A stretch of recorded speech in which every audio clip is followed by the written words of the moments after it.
You guys have no idea how long I waited to use that damn thumbnail. Hello YouTube and welcome to my channel. Endfield's 1.2 live stream ended, and with it we got some absolutely massive changes that people have been asking since the very launch of the game. And let's just start with the biggest of them all in my opinion, and that is the operator progression booster. This is a sort of rebate thingy.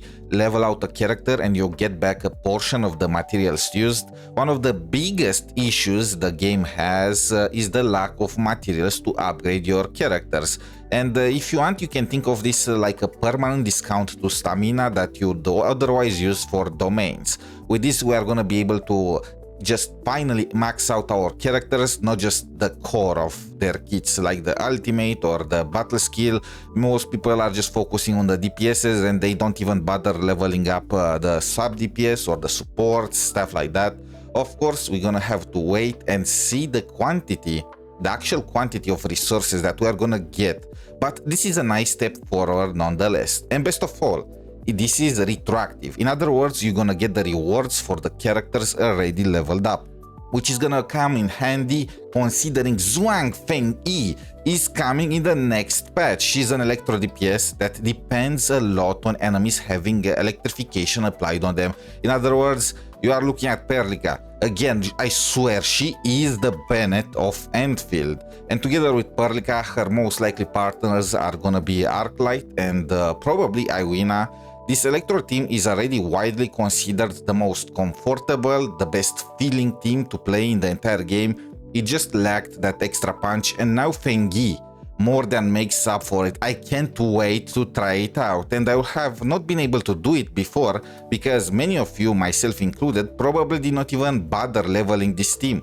At best, you might have 𝗿𝗆𝗆𝗵𝘁 already built, so the character material rebate is here to save the day. 𝗿𝗆𝗆𝗵𝘁 is the only operator released in the next patch, and her banner is gonna last 35 days. In other words, we have all the time in the world to farm the pools. It sucks a little for the people that don't plan to go for her at all, that were planning to skip, but hey, you should have enough time now to farm for the next operator, get that 120 number of pools ready. There is also a rerun banner for laevatain and 𝗆𝗿𝗆𝗆𝗵𝘁, and frankly, it is a pure scam.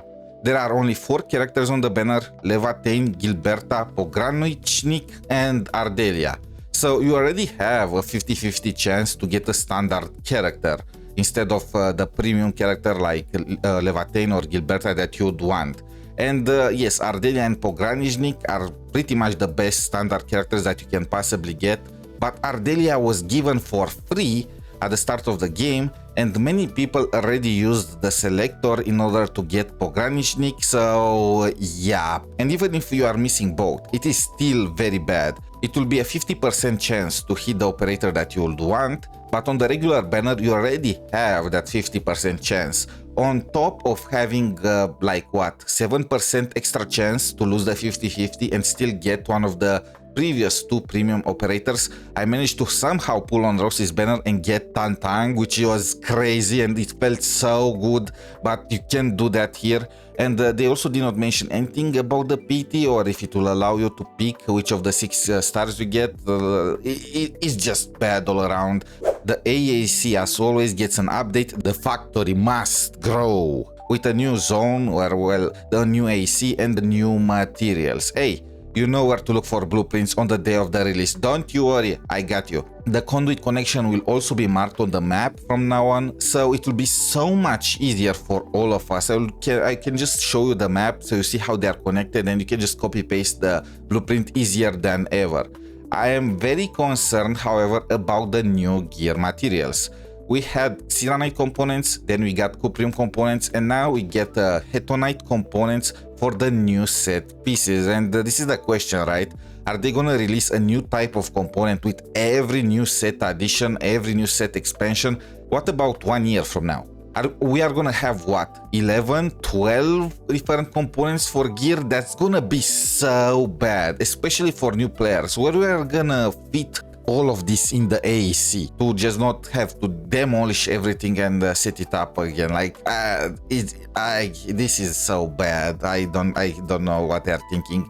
And I guess we got the new decorations to cheer us up. And now to the events. They still suck. The regular update for the Umbral Monument and the Salvage Space expansion.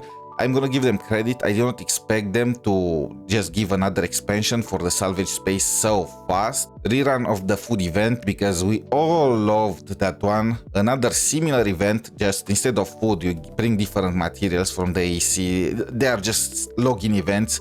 And the space photo event, they mentioned that the space event is gonna get expanded in the future, and I hope it's gonna be better. It's just a take a photo, you know. Essentially, we have 3 login events, and I guess 3 is still better than the one we had in the current patch, more 𝗖𝗍𝗵𝗵𝗵 overall. So hey, there is light at the end of the tunnel, especially since for future versions they teased a new endgame mode, contingency contract. Apparently this endgame mode is already in the original Arknights, and it's like a combat event where you can just buff the enemies. If you don't want to do that, you don't have to. You can just get all the rewards just for the easy mode. However, if you want to challenge your account, and in Arknights I think it also gave you some kind of badge, then you can just go ham here, I guess. And there is also a 2-operator combat event, and I'm actually looking forward to this more, simply because I am so tired of just the same old combat events. I want something to spice it up. They also teased 3 upcoming operators, and damn, 𝗵𝗁 is on the horizon. They are also giving a special battle pass to each one of us for free, for a total of 6,000 𝗖𝗍𝗵𝗵𝗵 across 1 month, so 12 pulls for 𝗵𝗍𝗆𝗆's banner, or you can just save them up if you like for other operators, on top of 1,200 stamina. Again, it will help tremendously to level up the characters. And as you can see, they are also gonna give a bunch of sanity permits. They are also gonna add them to the regular battle pass. Where, why?